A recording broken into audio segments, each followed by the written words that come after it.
Today is it's a mixed feeling. It's a good feeling because today is a little bit about a victory, but also not letting up the fight. Yesterday, we saw the governor finally acquiesce to the will of residents throughout Long Island and the tri-state region in pausing congestion pricing, not eliminating it. And those are very key words we need to remember, because when you pause something, you pause it with the intention of bringing it on. Months ago, we held a press conference announcing a lawsuit against the MTA.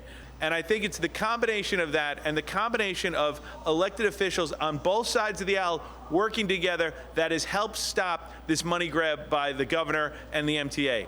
Congestion pricing was an ill-conceived idea from the get-go. And the MTA has demonstrated time and time again, if they're good on one thing, it's spending lots and lots of money. It was just 2 weeks ago that we found out that just last year, there were hundreds of millions of dollars in overtime wasted by the MTA.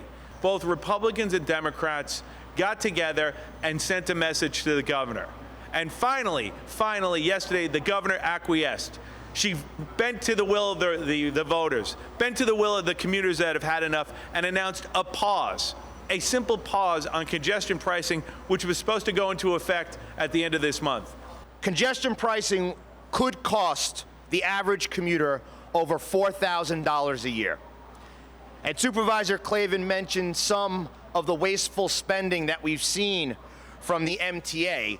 They've lost $700 million a year to people who just refuse to pay their fare. The money being spent by the MTA is ridiculous. But what we need here is leadership in the MTA. We don't need to pass the failed leadership of the MTA onto hardworking commuters. But I will remind you that this train could once again leave the station. What we're seeing here and what was announced yesterday was a pause by the governor. This is about politics.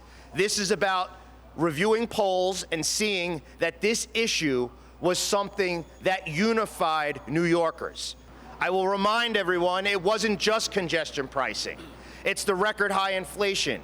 It's the migrant crisis. It's the fact that when you go to the supermarket, everything costs more. But yes, this is a political scheme.